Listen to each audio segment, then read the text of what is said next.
All right, welcome again to Social Distillation, the submarine still of the internet, where we attempt to drop the bead and pour white lightning straight onto your brain. What are we talking about today, Sebo? Well, we've got Wheel of Time, the Knife of Dreams, one of the better books in the series, and it is the best part of the best books. And yes, I will admit this one is my fault that we're a little late this week. I went out for some lunch beers with some clients, and it turned into I don't even remember the rest of the night very quickly. So, but apparently it was good. I'm hearing stories. I was in full map mode last night, so huzzah.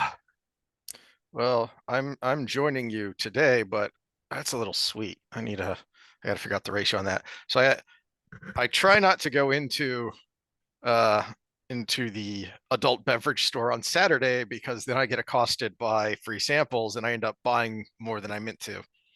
And this nice lady had some Texas whiskeys or bourbon, technically. I think it's called Silver Star. I'd never heard of them before. They're brand new, Silver but they Star, their vodka sucks.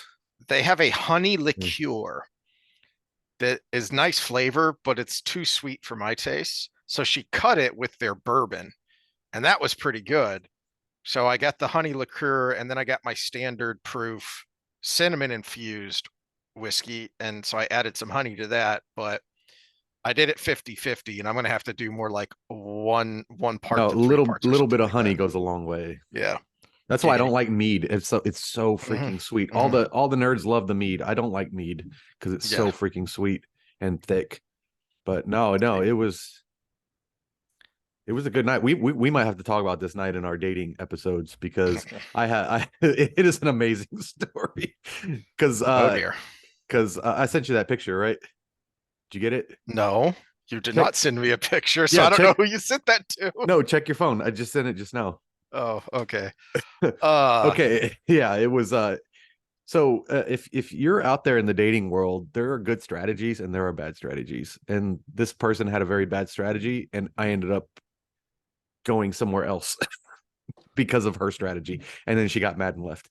And it's a funny story. Apparently, that's I interesting. vaguely remember, but I was not in my best state of mind. So Speaking of dating strategies, I came up 2/10 of a point short in my stats class of an A. So I took shots. And, and then the rest of the night went from there. I was uh I was a little upset. And I got a perfect score in developmental though. So there's that. I have a niche. Me and Freud get along, but that's disconcerting. Um, so we're on chapter 6. oh yeah. Speaking of dating strategies, Oh yeah. uh, It was so perfect going into this episode.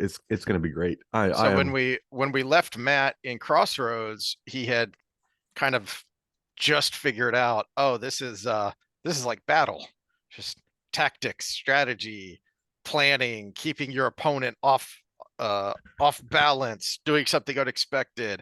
And now we're actually going to see the execution of that in these next several chapters.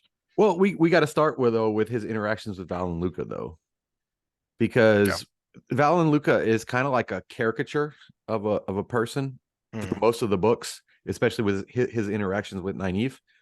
But he's actually the smart one in this interaction. He's the one that holds Matt back and says, "Look, if we just tear through and travel fast, Hmm. we're gonna be a bright shining star for whoever's looking for you." Now there is a fair bit of greed and egoism there too, but he's not wrong. Yeah, no. Just because it fits your narcissistic purposes does not mean you're wrong, right?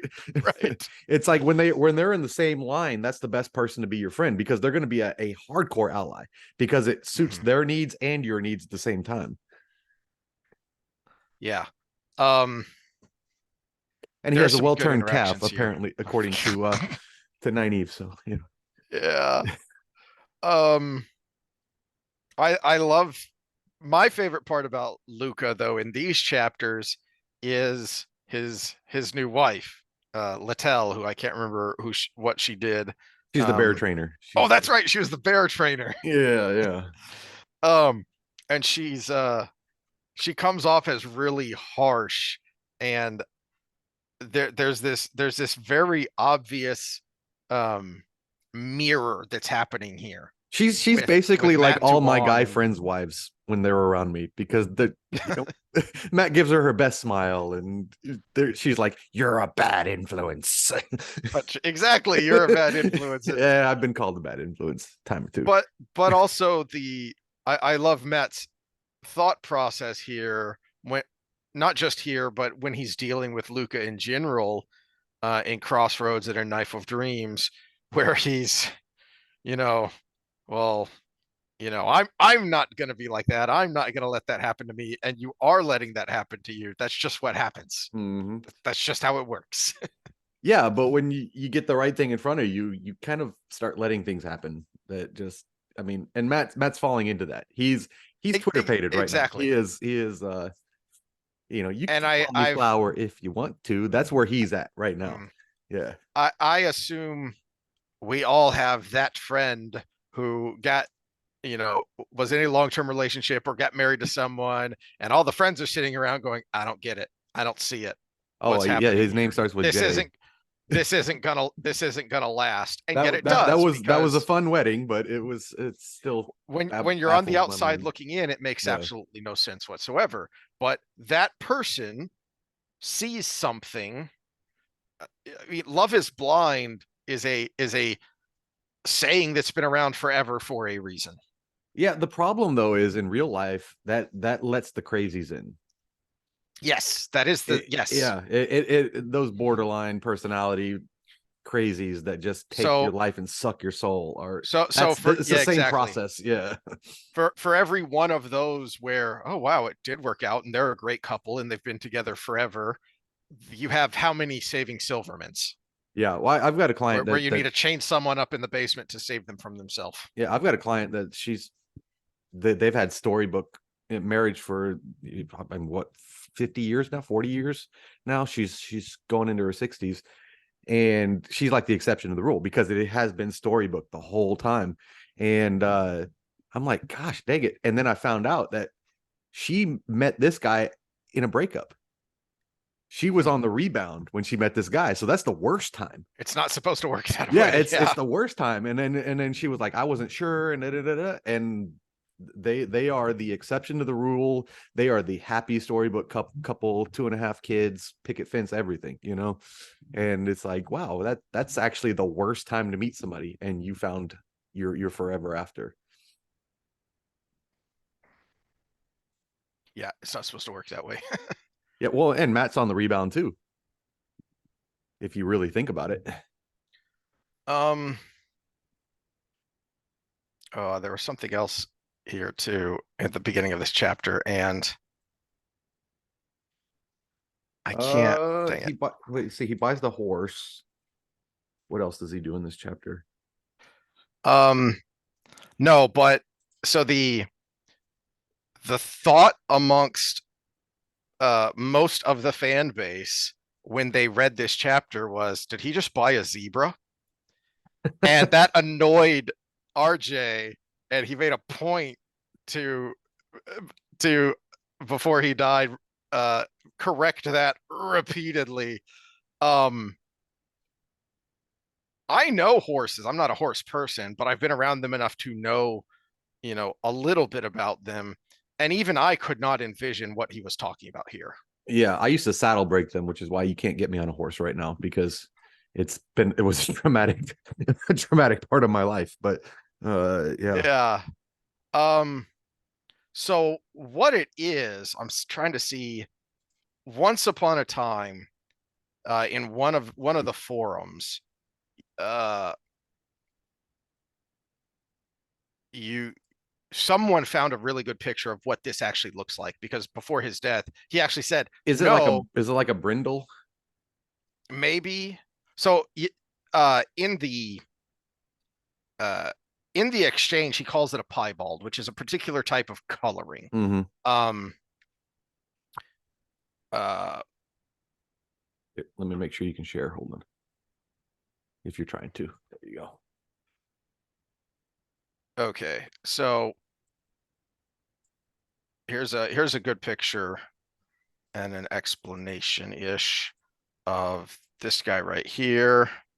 Um,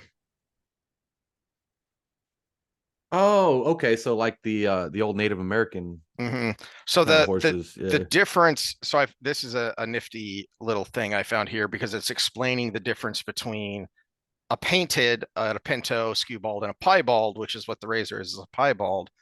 Um, Painted are my favorite because that is the classic Native American horse. Hmm. When you think of like Tonto, I can't remember the horse he rode in the old Lone Ranger, which we probably have to be canceled now because I brought that up. Yeah, And, yeah. and that was the horse. That was Tony, the ridiculously old horse that my great grandma had that I can just barely remember from when I was young. Who was so smart that he would go gather in the cattle by himself. He didn't need a rider. You just let him out into the pasture and he would go get them. Um, but so a piebald. Here's a picture. Well, this is a skewbald, but it's about the coloring.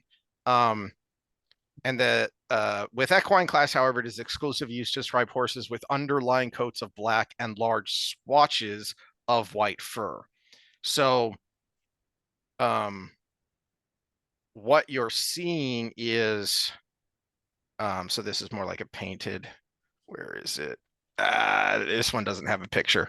So what he's describing is basically something like this, except without the wiggles. That it's a straight line. The patch of white is like it has been, you know, cut out and laid over there. So just wanted to start there because that is a major point of confusion and contention in the fan community. Even though no, he answered that question, and it's not a zebra. It is a piebald, which is a type of coloring. Um, One of my best paragraphs in the whole freaking series is in this chapter too, 193. So we'll end with the paragraph before. Very well, Tuan said after a moment. It will be very interesting to see who wins this game. Toy? He says his smile slipped. Game? He was just trying to gain a little balance. mm-hmm, But she saw a game, and that meant he could lose. mm-hmm. Was likely to, since he had no idea what the game was. Why did Winman always make things so complicated? Oh, Jordan, you're so problematic. Yeah. Um, We might title this one Robert, Wheel of Fortune before and after Robert Jordan Peterson. oh, the other general thought I had is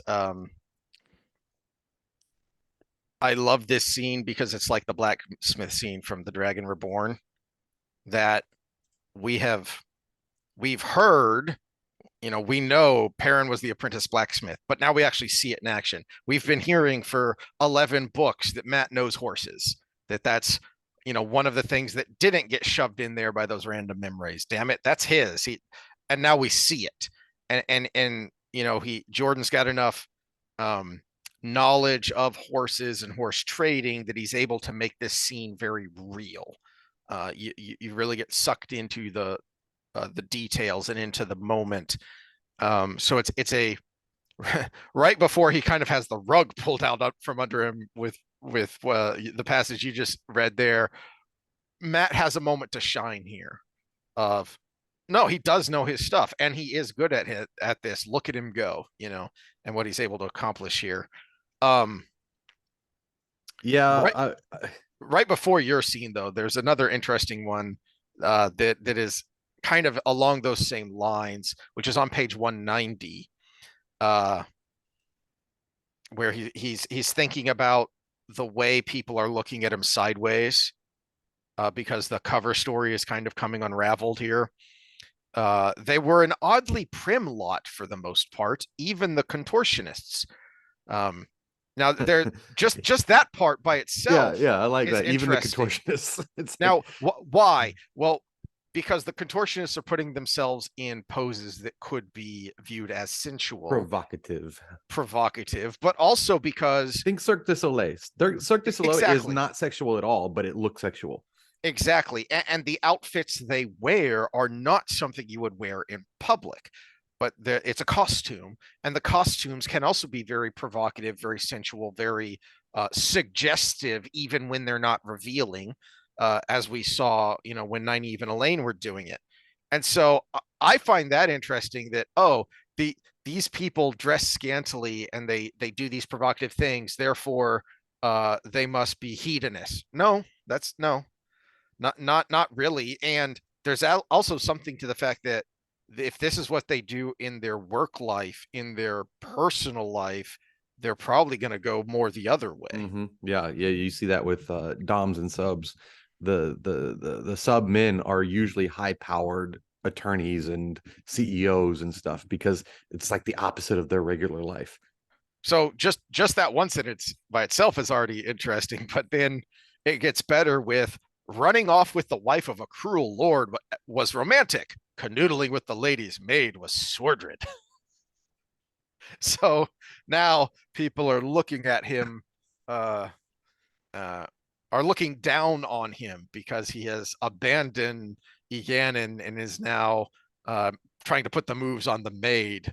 And it's very much in line with how Moiraine was reacting in New Spring when it turned out that Sawan knew how knew how knew how to kiss and tell. finagle. Yeah. Oh, it's so complex. So problematic, Jordan. Mhm. Oh. All right. Any other thoughts on this? No, it's just a really fun chapter. It's a good bit of fun after that whole slog of the last book. Mhm. It's Although it does end on a bit of a down note uh, with Noel and just Jordan once again thumping you over the head with this is Jane Farstrider. yeah.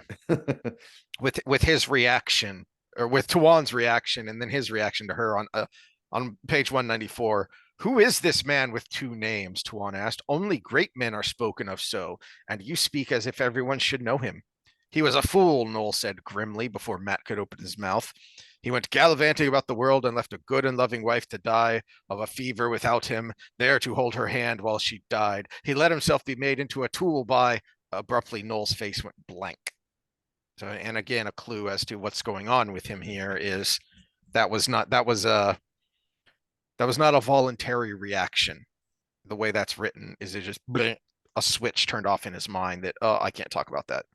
Yeah, well, he got in a moment, and then it's beautiful that Ulver's there because Ulver comes to the defense of Yes. Jane Farstrider to Jane Farstrider. Because he's the kid. He's Yeah. 10, 12 years old. That's like, It's that's like like you my telling dad, my mom was my a dad saint, could my dad my could dad beat could up your beat you up. dad. Yeah. Yeah, Yeah. exactly. So he jumps up, which is one kind of pat on the back to Noel, but then you get this very human moment from Tuan where she leans across the table to rest a hand on Noel's arm. The stern look had vanished from her face, replaced by tenderness. Blah blah blah, etc. So just adding to who is this person, but then also adding to Matt's confusion of who the heck is this person who just you know Well, just a page before we had the you skipped moment ahead a of couple this game. paragraphs. These paragraphs are so deep we can't skip. Yeah. Okay. Noel came to himself with a start and patted Ulver's shoulder. Hmm. He did that, boy. That much is to his credit. But that what adventure is worth leaving your wife to die alone? He Ulver pointed out something great that this man did, and he still says, "But I still regret it. I still Yeah. regret." He sounded sad enough to die on the spot himself. Yeah, that sentence right there kind of made the hairs in the back of my neck kind of stand up. It's so good. Who was it? Was it I've seen this attributed to various people of someone was a famous author was asked to uh uh write a sad drama in two sentences, and it was something like um uh for sale baby booties never used. Mm. Holy crap, that took a second, but that hurt. Uh-huh. That hurt Yeah. bad. Oh my goodness. I've heard it attributed to Hemingway. We have to but end this. We have to end this episode right here because I'm hit. I'm hit pretty good. Oh wow. yeah. Holy shit. And Oh wait, I need to pause. Hold on. Sorry for the hiccup. I needed a moment. That was well, you yeah. gotta bring the feels today. Oh, This might be our Yeah. best episode ever in the first 10 minutes. Well, there's actually a Wikipedia entry for sale baby shoes never worn is the Wikipedia entry, and it talks about how far back that this story goes. But Well, th th let me tell a personal story, and I think this might be one of the reasons it hits so hard is Ben's story, right? He was an ectopic pregnancy. He was fertilized in the fallopian tube, which is deadly for the mother. And somehow he broke free and ended up in the uterus. But I got the news that she was pregnant when I was giving blood at a donor thing, and she texted me that she's in the hospital. And so that's how we found out she was pregnant. And somehow he broke free. He was like the 0.0001% that breaks free and ends up in the uterus. Otherwise, they have to take it out. So he was almost shoes never had, you know. mhm. Oh, and he's my only one, so it's it's really he's my only possible one at this point, other than surgical intervention. So it's That oof. sounds painful. Uh, Yeah. well, this is why Jordan became so big and has stayed relevant over a decade after his death and years since the final book was published, because he gives you that repeatedly. You'll come across lines that, oof, that maybe you didn't catch the first time. And then, like you've talked about, every time you read something, it's different because you're different. Mm-hmm. Yeah. And Yeah. so there will be things that you won't notice. I mean, uh, I noticed the scene, and I think we may have talked about this way back when we first started. The that those great couple of chapters where Rand is dragging Tam through uh, the wine spring, and it that hits you differently when you've become a father. Yeah, And so now you're suddenly empathizing with Tam more than you are with Rand. that scene, this chapter, and the one where Perrin breaks down to Fail. Those are probably some of the most powerful chapters ever written Mm-hmm. in history. Mm-hmm. Yeah, because he's Jordan has made these characters so real, and he makes them so real so quickly that when he hits you with something emotional, it hits hard. It cuts deep. In the comments, go ahead and leave your most impactful moments, even if it's a spoiler at this point. Go Mm-hmm. ahead and just put spoiler before it. Your most impactful moment from these books, because I think, yeah, this chapter, the Perrin one, and then Rand and his father, one for each of the three. I think there are several. Can we think of an Egwene moment just to bring her more human, because we complain about her a lot? Nynaeve, you would want to say the moment she broke her her block, but I really think it's actually more her moments with Rand, Hmm. because Lan is there, and he's the love of her life, and he's the only person for her because he's so strong. But I think her becoming a human to the boys is more impactful. But Egwene, I'm struggling. I'm struggling to find a moment with her. I think there are a couple of possibilities in this book with Okay, the so Green we yeah. storyline. Okay, so we won't do spoilers then. Yeah.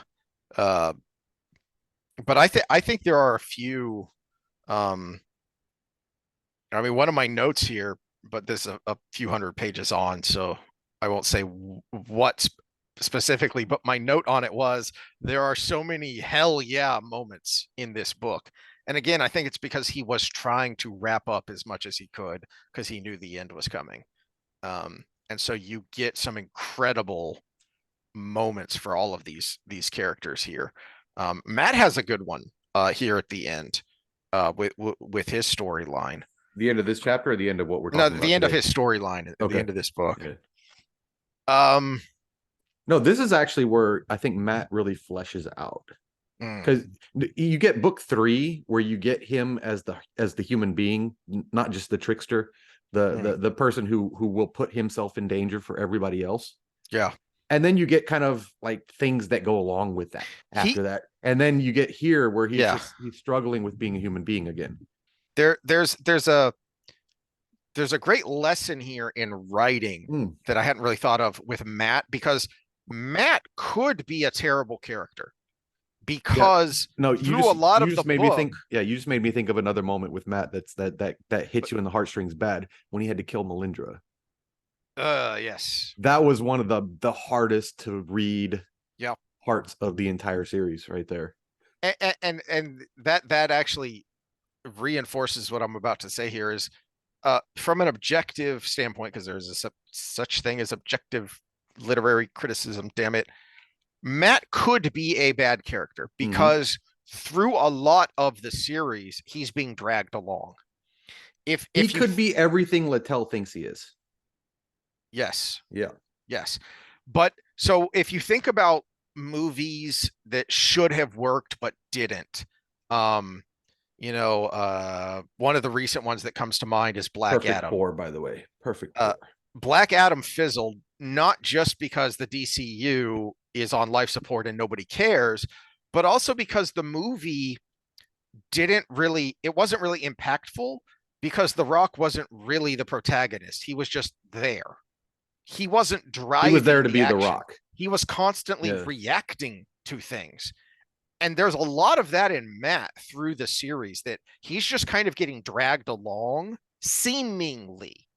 Yeah, but that gives his kind of flavor. He's the reluctant hero. Exactly. Yeah. But that's where it works, and he's not reactive because he will have those moments where, you know, when he kills Melindra, is that is a proactive moment. That is him acting, and that has severe consequences on him personally, emotionally. Well, and it comes at a very important time because he had just killed Coliden. And so you get the idea that he's super badass. He had this whole moment where he was just trying to leave, but he ends up Mm-hmm, face to mm-hmm. face with the most badass Shido there was. And I mean, they made a point of that not yeah, his brother went in there to be the clan chief, but Cooladin is like the badass fighter of the Shido. He is the numero uno. And that's in part why the wise ones, I think, said that uh uh even if you ask, I doubt we'll tell you, because he's so hot-headed. But that's part of what makes him so dangerous, Mm-hmm. is because he fights with such anger and tenacity. Yeah, and then he meets Matt, who fights with "I just want to live," and and the instincts took over. And then right after that, she is basically massaging the sore muscles from that fight out of him Mm-hmm, when she tries to mm-hmm. kill him. Yeah, that's a good point. And oh, that I mean, it just brought a tear to my eye because just that I'm probably not gonna get it word for word, but it's so clear that as the knife left his hand, that those words right there, Mm-hmm. as the knife left his hands, and you can just put yourself in that moment, And everything is in slow motion, and he's literally trying to trying to grab it out of grab the the air, knife, yeah, out of knowing the that air, he yeah, can't, but still trying. yeah, And and it's actually interesting that you bring it up because it comes full circle here. Um, and I don't know if it's here though, so we might not want to go too into it. I can't remember where it is, where they get in the fight outside of the bar, outside of the tavern, it's coming up really soon. and Yeah, Tawan's mad at him. You almost let that woman kill you. Why? And he tells her flat out, I had killed a woman once and I swore I'd never do it again. And yeah. it, Except he still feels the guilt for Tylan as well, though. He thinks yeah, he killed her, yeah, and it's just yeah, no. The golem is tied up or not, she's dead. That's the problem with that thought. Is yes. yeah, the golem will kill her no matter what, but he still blames himself. All right. Moving along to the actual chapters here.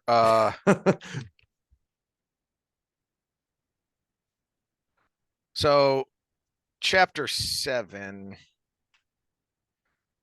Uh, I don't really have much to say on this chapter except that it's funny as heck the way he deals with the Aes Sedai, uh, and the way he deals with the warders as well, so that he doesn't get stabbed.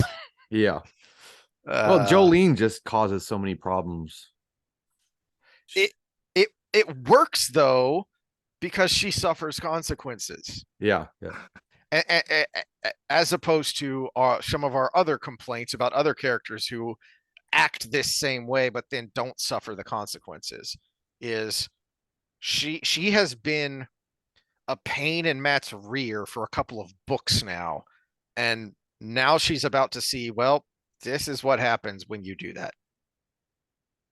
Yeah, and it's funny because she's the perfect protagonist for him because she's attractive, she's seductive, she's all of these things that Mm-hmm. that would the Matt we want to say is bad that you the character you said he could have been would have fallen for. But Yeah, because that's a good point. he's not that character, so he is completely immune to it, and he is the perfect counter to her shenanigans. Mm-hmm. I just briefly though on this scene when he comes barging in because he felt the medallion went cold and he felt there was a lot of channeling happening here.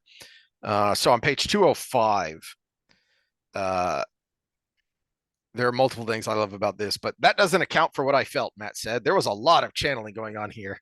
Mistress Anon and the Three Aes Sedai studied him speculatively, long stares that seemed to probe for the medallion. They were not going to forget about his Terra and Griel, that was for sure. But I also love the he's not going to give them any more clues as to Yeah. what's going on as they're just he's adding to the mystery of it. But then the thing I really like here is the wildly different reactions of the Three Aes Sedai. That you have Jolene, who is kind of acting the stereotypical Aes Sedai way, and then you have Teslin down near the bottom. Let her die, Teslin said harshly. We can keep her shielded until we can be rid of her, then she can die. And then Edicina, who was also collared, we can't do that. Once we let her go, she'll be a danger to everyone around her. Um, and then, of course, Bethaman, weeping and horrified that, oh, I'll never touch it again. I won't do it. I won't do it. Uh, I love him Well, adding layers to the complication that is the Sanshin and the way they view the power and the revelation that, oh crap, Saldam are people who can learn to channel. yeah, but not only that, we just pooped on Jolene, but she's the voice of reason here too. Yes, yes. That no, we know how this works. Once you've touched it, you can't not touch it. Mm-hmm. It's like having heroin for the first time. You know, you're gonna want that needle every time it's around. And Well, again, unlike heroin, you don't have to go buy it. It's right that there. It's always there. that's why Jordan works so well and it is so rereadable is because there are very, very few one-dimensional characters. No, no, there's Rand and Matt and Perrin, the girls. There's the Forsaken, and then there's a big giant group of people that are just trying to get by. Mm. And that's what we see here. Jolene just Well, trying yeah, to get by. but to your point, the way the way Jolene has been grating on Matt and the readers for the last couple of She can books, grate on me anytime she wants, by the way. giggity. But the way she's been grating, she shouldn't be the good guy here, and yet she's the voice of reason. She's the empathetic one because that's who this character is. So it It's she's not not one empathetic, it's dimensional. just real. Okay, It's yes, just real. It's yes, matter of fact. It's this is the way things are. good point. All right, chapter 8, Dragon's Eggs. Um, things are gonna go boom. Oh, no, I wanted to bring something up and I marked it and I forgot about it before we started, but Matt talks about dreams in the beginning of 6. And we've been harping on, well, Rand enters the world of dreams. Egwene enters the world of dreams. Perrin enters the world of dreams. The world of dreams is so important for all of this stuff. And this is the first time you hear Matt talking about dreams. I didn't notice that. Yeah, he's talking about the bodies or waves of bodies or something in his wake in the beginning here. Let me find it. I should have marked it. Hold on. Which chapter? 6. So, Save. okay, right at the beginning. Mm-hmm. Yeah, he had spent a night of bleak dreams about corpses floating downstream Mm. and woke into the dice spinning in his head. And though that Jordan's not accidental, the fact that he had these dreams and then the dice were there when he woke up, I think is super important.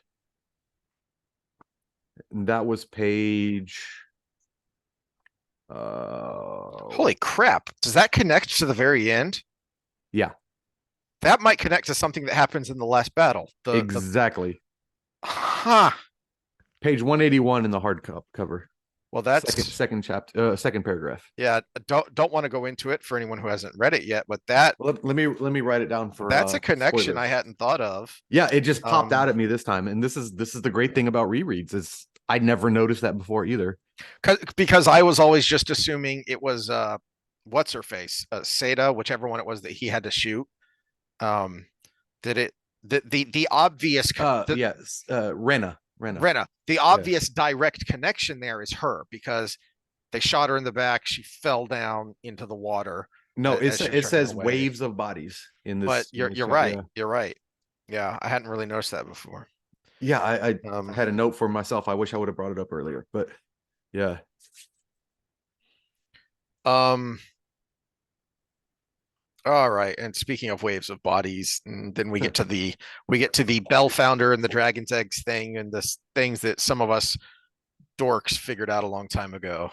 yeah. Um, Oh I darn, he's Mulan. That's problematic, right? probably. Uh, I do like her incredulity kind of Aludra looking at him at the dragon reborn, she said doubtfully on page 216. We grew up in the same village, he growled already. If you don't believe me, ask Teslin and Jolene, ask Tom, but don't do it around anyone else. He's probably getting annoyed at being second guessed. But then we get to 218, my actual note here. Yeah, not only grew up in the same village, grew up in a village like Lavernia. Yeah. This tiny, tiny little village where everybody knew everybody. So page 218 here. Where is it? Where is it? Oh, because this is he's having an interaction with Eganin, Leywin, and Doman, and he has this thought of well, not Matt Cawthon. He might be as good as Wed, but Matt Cawthon was never going to start carrying on like a loon. You already are, buddy.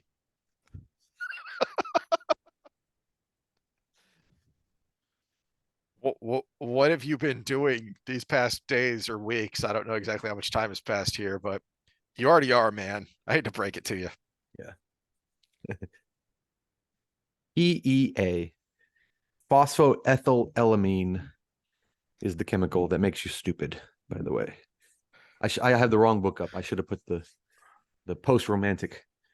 But yeah, you have a chemical that goes off in your brain that makes you just completely, absolutely stupid, and it is very powerful. Speaking of stupid, that actually ties into my next note here on 221. We might not spend too much time on this because I think you've talked about this before. Wait, which page? 221. 221. Okay. All right. Um,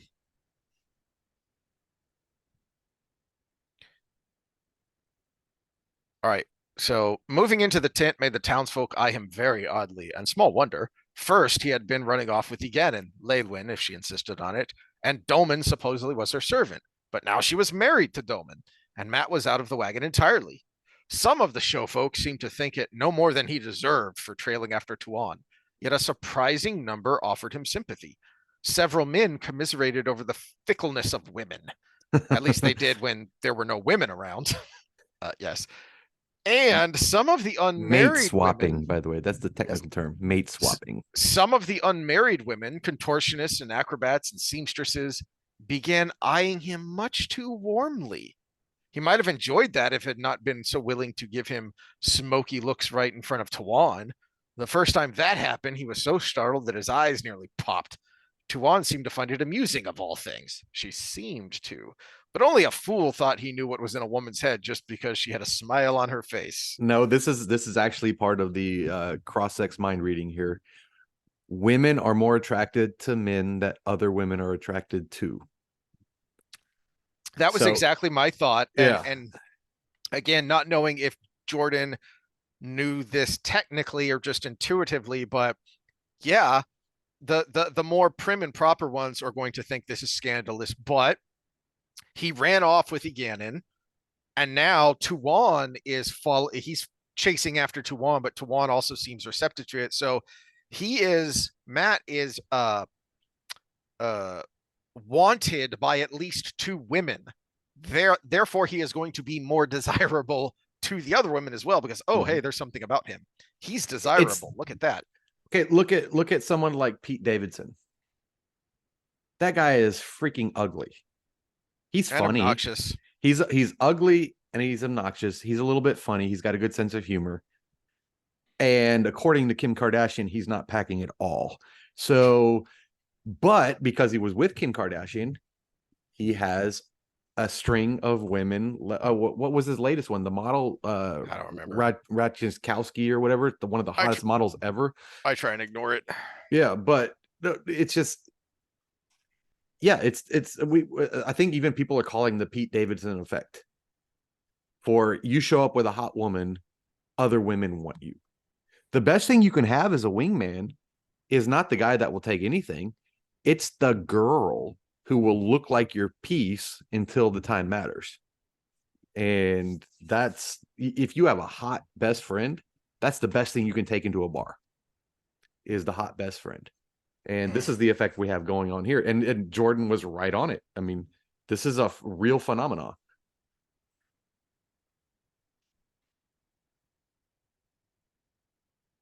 Now, Speaking Tuan of could kill speaking of you. hot That's the best, problem. yes. Speaking of hot best friend, a couple pages later, when he finally gives the horse to Juan, and they have a little banter, a little back and forth that I like. Well, I I, still love that Salucia's there. exactly. Uh, Salucia makes everything better because she's got bosoms. I have a good eye, Precious, he said wearily. If you say so. Where is Seleucia's mount? Oh, well, it had been worth a try. A smart man hedged his bets, though, so a sharp whistle brought Metwin at a trot, leading a saddled apple. He, he thought he was going to get away with one there, but nope.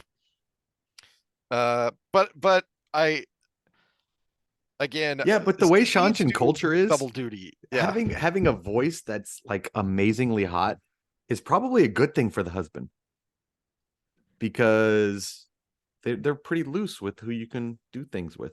So she I speaks don't for know how me. that She works. she speaks for me in the bedroom too. Hello. That actually might work out. We don't know. Sanderson didn't cover this. Come on, Sanderson. What the hell? I guess you're Mormon. Why didn't you wait? No. Oopsie.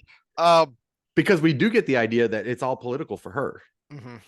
Even though she's interested in him now, but later on in the books, it's all political. And there are some moments where she has some interchange with uh I just brain farted on her name. Satal Adon, where Satal kind of makes some comments of, yeah, this is all political to you, but you're still a 19-year-old young woman and he's an attractive young man, and there's something more there.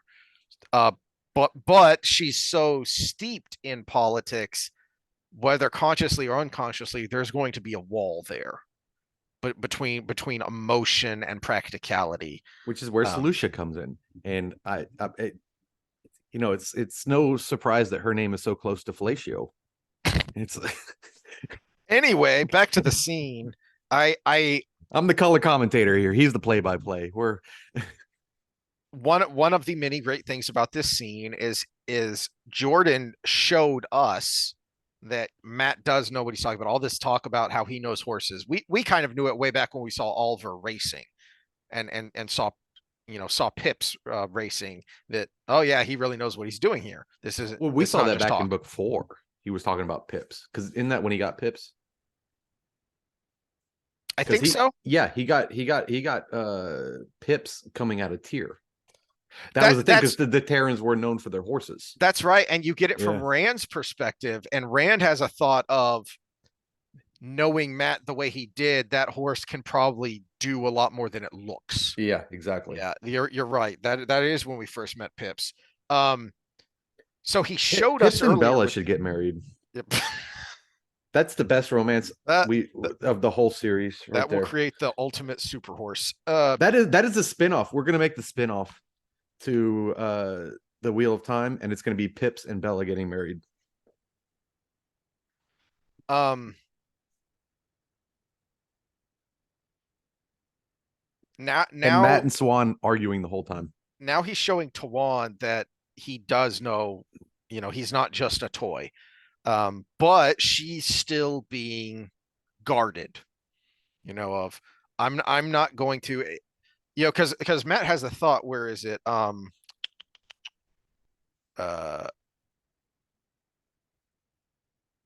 oh, so when she takes her, she was still beaming, her big eyes shone. She seemed more delighted than even the razor called for. So she's clearly very excited, but you don't get that from what she says. That's just Matt reading her reaction. Because she's still being very reserved and guarded, and to the point you brought up earlier, she's playing a game. Let's see who wins this game. Mm-hmm. Well, and Um, it's a dance. It's not a game at this point. She yeah. says game, Okay. but it's a Yeah. dance. Yeah. Yeah. And romance is so awesome. I do have a minor quibble though with this scene, which is when they go racing off, and he's chasing after her, and so on page 228, um, I feel like this is something Matt should have figured out a long time ago. As smart as he is, I feel like the only excuse is, well, he was actively trying not to think about it, which is something, we the readers figured out a long time ago, which is uh, um, that he remembered dying.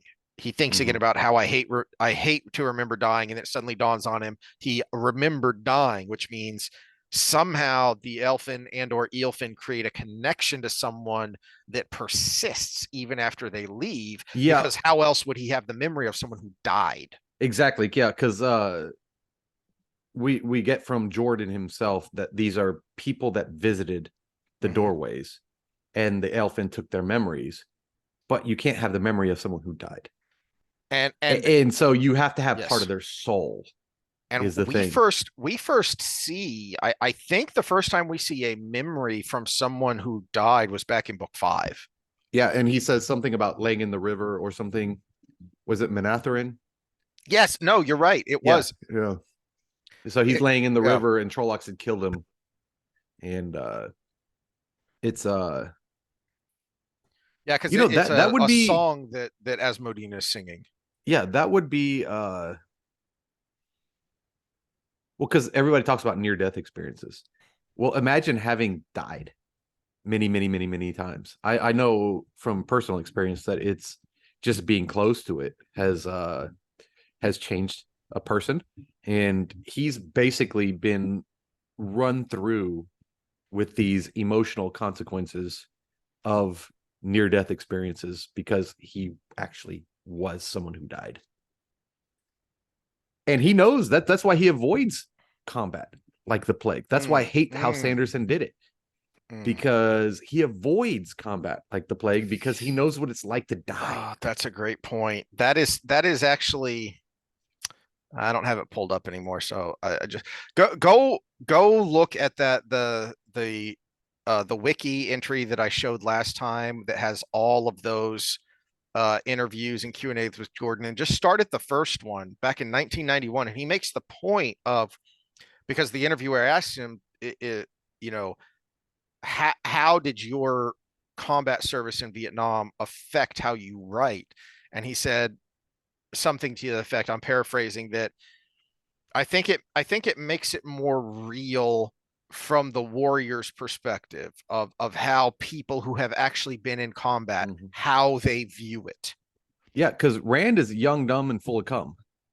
Matt is he's basically an old soul. That's what we call it. You know, he's an old Literally, soul. Yeah, he's yeah. an old soul. So he knows what it's like to die. And yeah, he's got those same hormones, but at the same time, he's like, fuck that. Mhm. I'm good being alive. That's good. Well, that's a really good point because Perrin gets it early on, not as not as in depth Well, as well, Matt, because Perrin Matt runs from it. literally remembers it. That's his whole Well, shtick is running from the beast, right?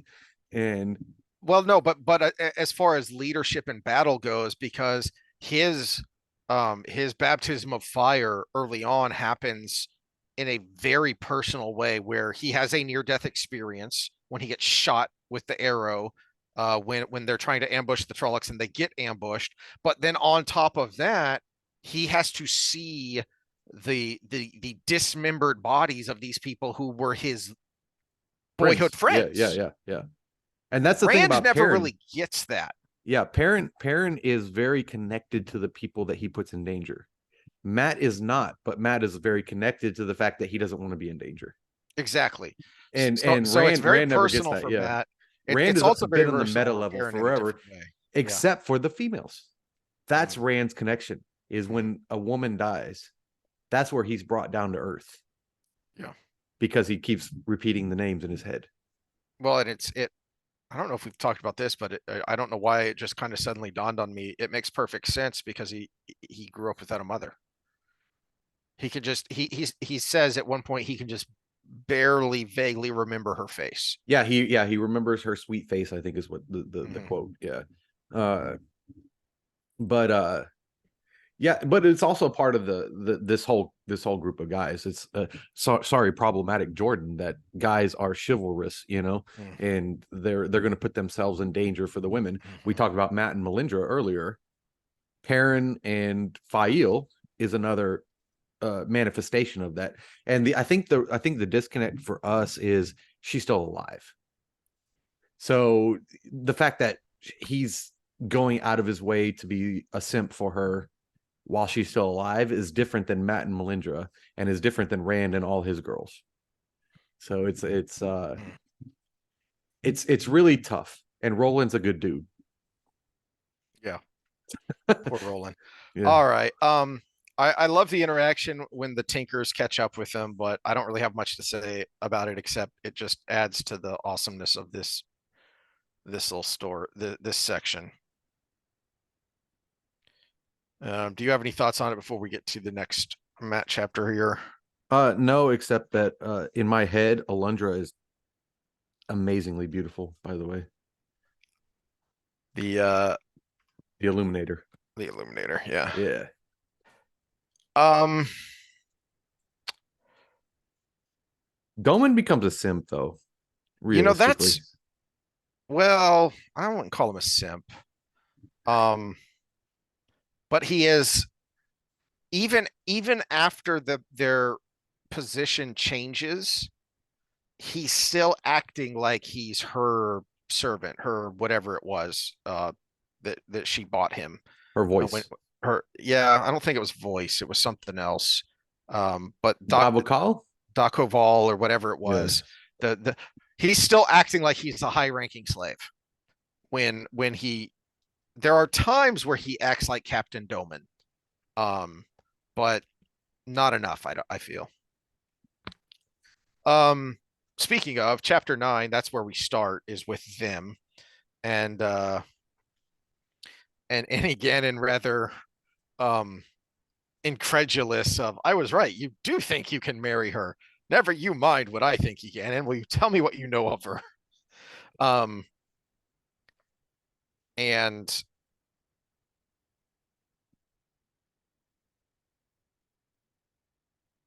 I so in this instance, I feel like this isn't simping. This is Doman being overly protective of his new wife. When he basically tells Matt to, shove off. But Matt is right of if you say it doesn't matter, and if you say you're not one of them anymore, then what do you care? and in I don't think he consciously knew what he was doing, but Yannon needed him to say that for her to be able to progress Mhm. as a person, as a character. Well, and again, it's that unsuspecting influence, right? Mm, Because she's an influence on him too, and she is the epitome of law and order, and he's like the opposite of it. uh, I do like the revelation of a clever gift that this is on 234. A clever gift that mayor. How did you know? Know what? Because that's Matt. Know what? He just does. About courting gifts. Among the blood, when you are courting someone higher than you, a traditional gift is something exotic or rare. Best of all is if you can connect the gift somehow to one of the recipient's pleasures, and it's well known the High Lady loves horses. Ah, crap. Dun dun dun. No, Yeah. that's called being very lucky. That's it's like oops in my favor. Well, yes, in my favor, but also he kind of accidentally acknowledged that I'm beneath you, which he did not want to do. Okay, I Uh, didn't get that part, but yeah, yeah, I got you, Yeah. Oh, that that sucks. that was the oopsie part of it. Wah wah wah. Let's see. Um, He ground his teeth to keep from shouting a curse. so this whole chapter is just chock full of greatness. So then he goes from again into Mistress and on, and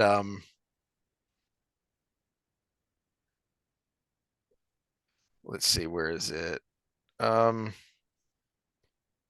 all right, so down at the bottom of 237, he's talking with the Mistress Anon, and half the reason, what's the other?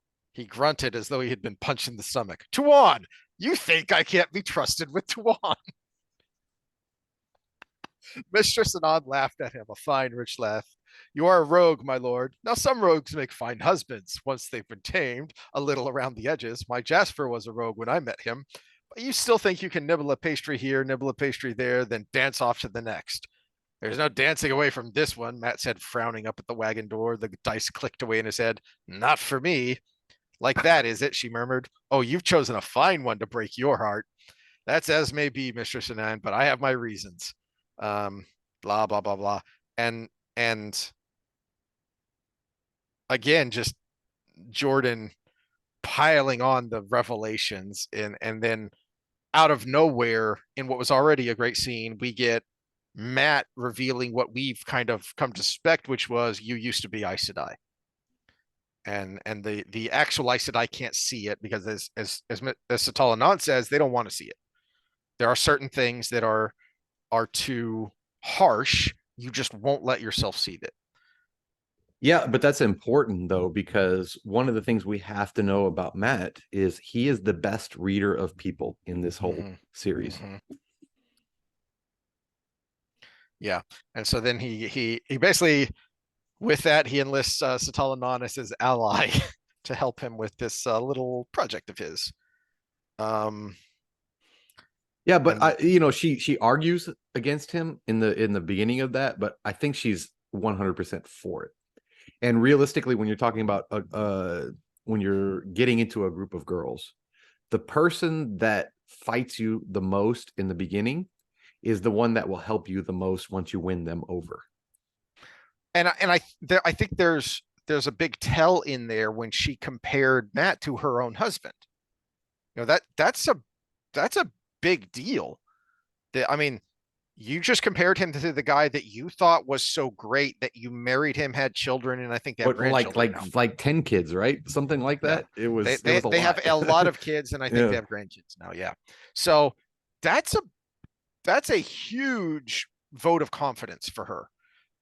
So I suspect that from Satal Anand's point of view, it's a matter of, can you, because I think she still in a lot of ways she still thinks like an Aes Sedai, and you see that with the things she talks to Tawan about. And I think her thinking is, can you actually help tame the Sanshin? Because right now they're running rampant.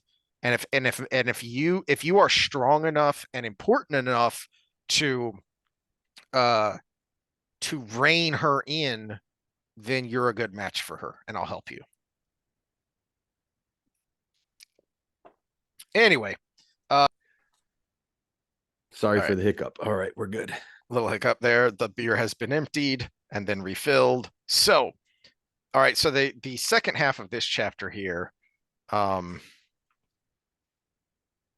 I mean, there's a lot going on, so much going on here. I don't know what to say about it, and I'm curious your thoughts because this is the scene where the Aes Sedai finally Aes Sedai it up and go barging in to demand to Tawan that she do this and that. Um, and so Tawan handles them by basically giving the little secret sign language to Seleucia, and she just smoothly and quickly ninja style stands up and snaps an Adam around their neck, and and Tawan takes control of it. Um, there's a lot of layers here of what's going on. That as much as Matt dislikes Aes Sedai, he doesn't look at them like Tawan does, and he knows because he's told the Aes Sedai, he's talked to the Aes Sedai about this. He said out loud basically that they don't view you as a person. You're a dog. You're a war dog. That's how they view you. This Yeah, can't be comfortable for him to see this happening. but Matt is, I think, one of the reasons we love Matt is he's the most consistent character in the whole series. Mm, And there is, yeah, I hate this person or I don't like this person, but there's also this is right and wrong. mhm, And slavery is wrong. And you realistically look at his attitude, he is the anti-slave character of the whole thing. mm. He doesn't want to even have influence over somebody. And He and does I that grudgingly. yes, that's a good Yeah. point. That's a good point. That I hadn't thought about that before, but that's one of the reasons he doesn't like being in charge Mm-hmm. is because Because other people suffer from his decisions. mhm, And he hates that. and they should And just that's why he's so good at it. yes, Yeah. exactly. He is the Cincinnatus character of the books. Is Mm-hmm. he is given ultimate power and he doesn't want it. That's why he's given ultimate power, and that's why he ultimately is the one who needs it and succeeds with it. But um you see that in the escalation of how he deals with this, because first it's, look, Precious, come on, no, this isn't going to work. You should see how you can see, if you think about it, you'll see any number of reasons this isn't going to work. And then finally, when he sees he's not getting through with the talking, he just kind of sighs and stands up and, all right, fine, I'll just do this directly. And he just stands up and opens up the Adam and takes it away, and then Mm-hmm. goes and buries it in a hole, Yep. which there are so many Matt isms there. The the slickness, the car salesman kind of Matt of trying to talk her into it, and then it, all right, well, screw it, I'm just gonna do it. Well, screw it, I'm just gonna go barging into the stone and rescue my friends. Yeah, exactly. Yeah. It's I don't want to force anything on anybody, but there are two wrongs going on right now. Mhm. And he tries to not force it, but then just keeps it It's a just good way of, yeah, that's a good yeah, way to look at it. it's again, it's the reluctant hero. He doesn't want to force his way here, but he has to because there's an obvious wrong going on, Yeah. and Tuan is wrong. Tuan is a slaveholder at that moment, Mhm. and he is cutting the chain. And then it ends with him doing the thing he hates the most, work. For anyone who's ever done it, digging a legit hole is not fun. Oh no, I had to bury a pony once. Oh, geez. That was a massive hole. Well, you were there when we were having to burn out that stump. That was like 100-year-old oak. That was freaking huge. Yeah, but I like burning out a stump. I dig under it and make a little Well, bonfire and until all the black widows hatched, oh yeah, that that sucked. was less fun. Yeah, if anybody's ever been, it wasn't that time. I didn't get bit that time, but I have been bitten by a black widow, and your tongue swells up. Yeah. It's completely numb. Your tongue swells up and it's completely numb. It's pretty crazy. But Yikes. All right.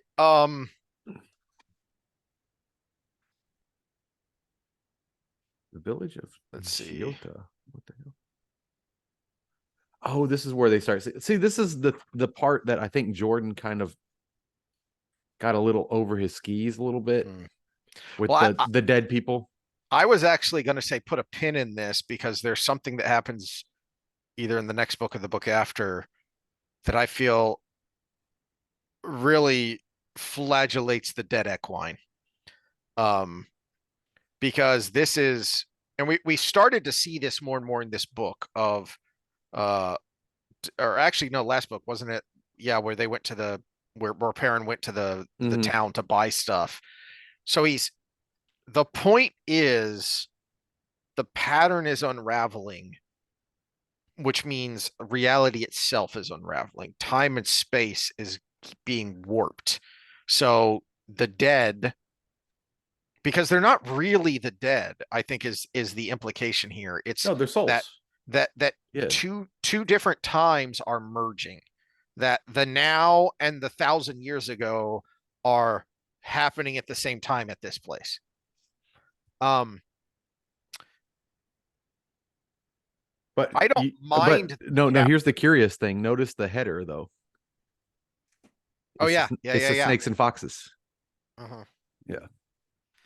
Um, Actually, my biggest problem with this chapter is that it ultimately kind of doesn't matter because it after the village of the dead appears and then disappears with the poor screaming peddler who, oh, the poor guy, uh and you and there's a moment of, well, it looks like we're going on our own, and then Luca, works the crowd into a frenzy, and here we go. It was like, you spent a long time for nothing to happen. Mm-hmm. You spent a long time I think describing this was stuff for nothing to supposed happen. to be set up for the Perrin Rand ending, so I won't go too deep into it. But I think this was supposed to be set up for that Well, because we had to have that yeah, moment of the dream world and the real world are together. and that's my problem with it. Isn't the chapter per se? It's overall there are too many of these instances taking up too much time when Mhm. it's not really necessary to make the point of what of the pattern is unraveling. Yeah, well, without spoiling the ending, the problem with it is you still had a distinct difference between the two at the end because Perrin was required because he could go into the dream world, where Rand had to physically go into the dream world. And so if it was a pattern unraveling thing, it should have all been an open book at that point. Yeah, this element of what is happening here as we approach the last battle, Jordan takes a little too much time with it. Sanderson takes way too much time with it when it ultimately The doesn't more we do matter. this, the more we do this series, the less I like Sanderson. I'm sorry. Yeah. It's just Yeah, and I know there are people who really like his own works, but even those I've read, I don't remember how many of his books, and I couldn't tell you anything about any of them.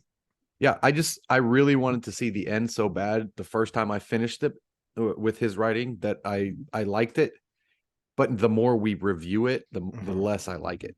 So Hmm. But to his credit, this isn't all on him because one of the problems with this element of the pattern unraveling is, unless I'm missing something, it's not like he's giving us clues as to what happens at the very end. no, and he's connecting the Elfin and the Elfin to the world of dreams as well. So that's Yeah, important. That's that important that because with Matt yeah. coming up. So because we need that Um, for a certain other person. So let's see. I'm trying to get to the end of the Matt stuff here. Oh, so yeah, this is why the Elfin and the Eelfin, though I don't know if it necessarily has to do with the village in Shiota that disappeared. because that night when they camp down, Tom finally shows Matt the letter because he asks for it. So Mm-hmm. this is when we get the full letter and we actually get to read the whole thing. Um, and this is where basically they make their plan, and then we get to a hell. All right, so this is the last Matt chapter.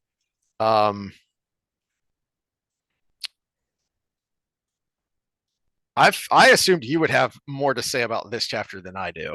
So I'm curious your thoughts about one, Tuan wanting to go to a hell, uh,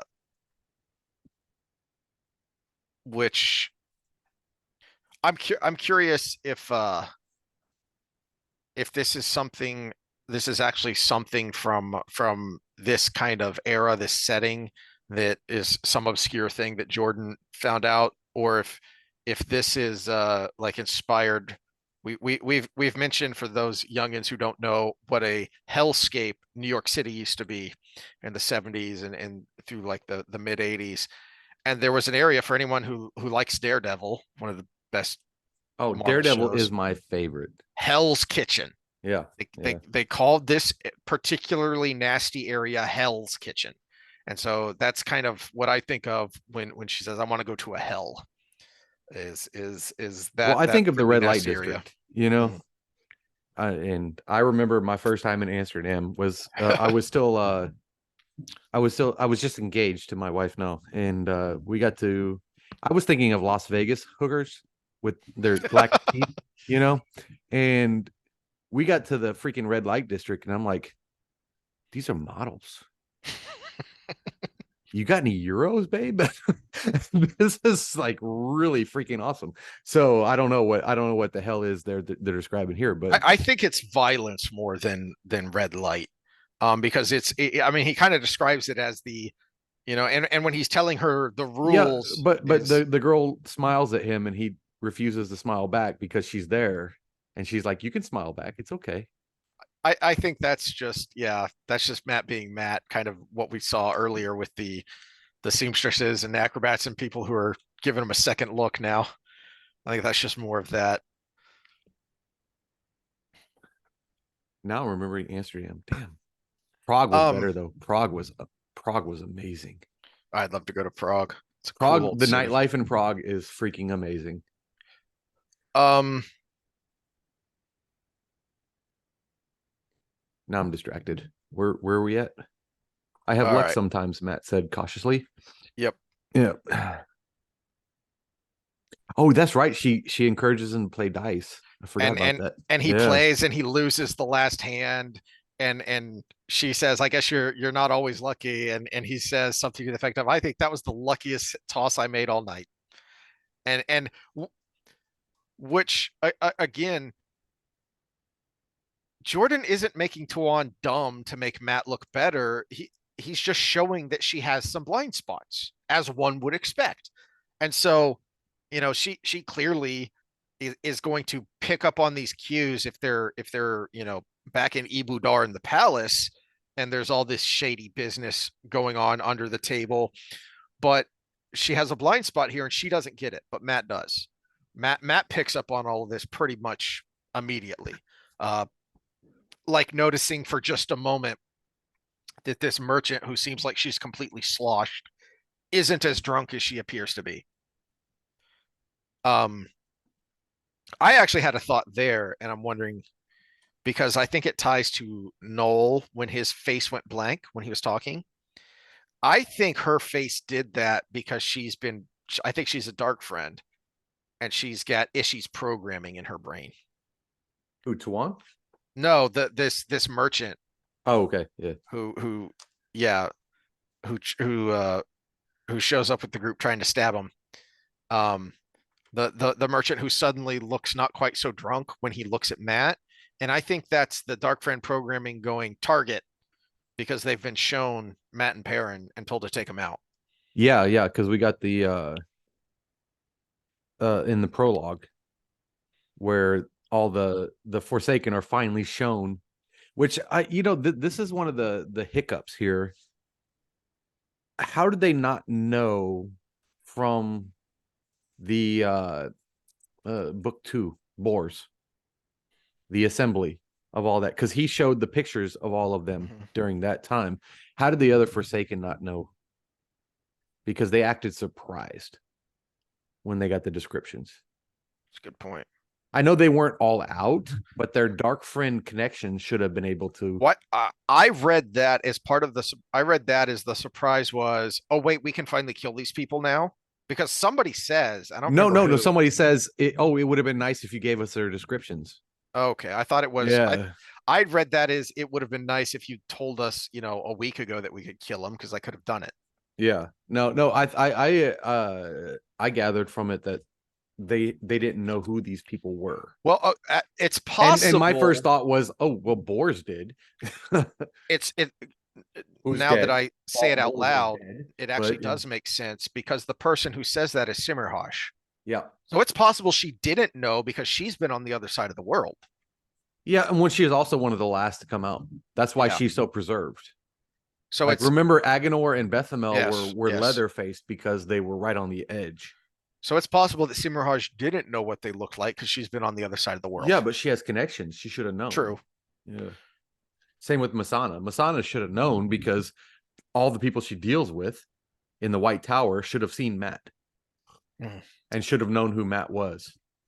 All right. Well, the chapter ends with a couple of amusing things of the point I was making about two wands not being pushed down so Matt can look good. And then that kind of flips at the end there where Matt doesn't realize what's going on between Tom and Seleucia when Tom has this just kind of says out of nowhere, I'm old and sometimes I think I see things that I didn't actually see. What did you think you saw? Nothing. Yeah, same with Tom and Rizal, by the way. Well, no, no, no, Tom fight and finds the bosoms. He does. no. But I think what happened there is Matt tells them to run away and they can't because there's more behind them. But Matt doesn't know until he finishes fighting the people up front and he turns around and, oh, there's a bunch of bodies over there. He just assumed Tom took them out. He still doesn't know that Seleucia is a ninja. Oh yeah, yeah, yeah.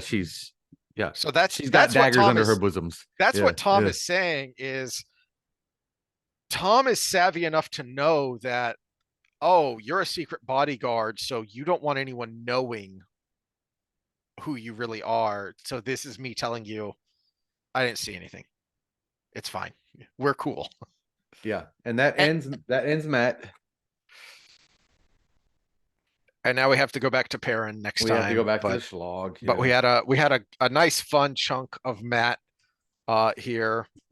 So I think we have a couple of spoiler things. So go Yeah, so away. go away if you don't want spoilers. Waves of bodies. Waves of bodies. All right. Now that is actually somewhat disappointing to me because that was uh that was one of those parts of Sanderson's stuff that I really didn't like, and I thought that was really overwrought and overdone. Um, and but if there's a connection there, then oh crap, that means this is something RJ planned. Um, Well, you can always say it's something RJ planned, but Sanderson didn't pull off. yeah, I still think there was way too much time spent there. Because there was way too much time spent in that village where those people came from. So if this is a connection, if this is Jordan purposely alluding to that event, then it means he set it up. But that doesn't mean that he would have played it out in the same way. But I think you're right. I think that is actually supposed to be a foreshadowing, an allusion to what happens there in the last battle with The the dam Shara. that bursts and all Yeah, that. yeah. Yeah. No, it's we get a lot of Perrin in the World of Dreams. We get a lot of Rand going into the World of Dreams, but we this is the only time I can think of that Matt had a connection to his dreams. Yeah. Because his connection to dreams was basically in life, his memories.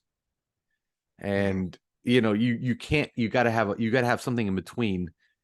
I'm alive now, and this wasn't me, but I still remember it.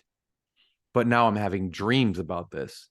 And I'm going to Mhm. pay more attention going forward to see if there's ever mentions of I had these weird dreams, because that it actually it would be a in I'm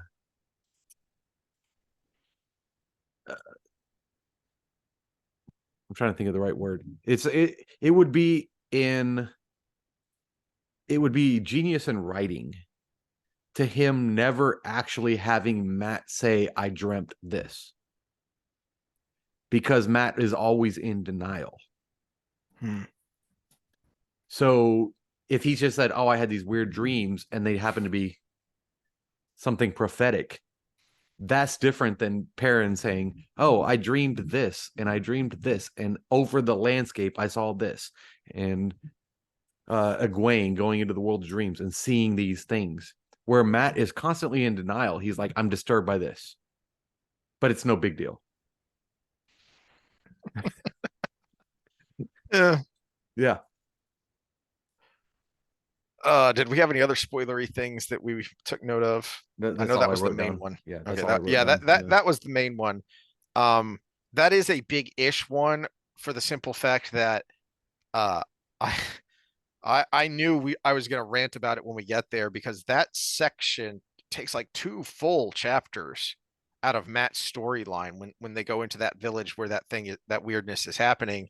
And I'm going, why is this taking so damn long?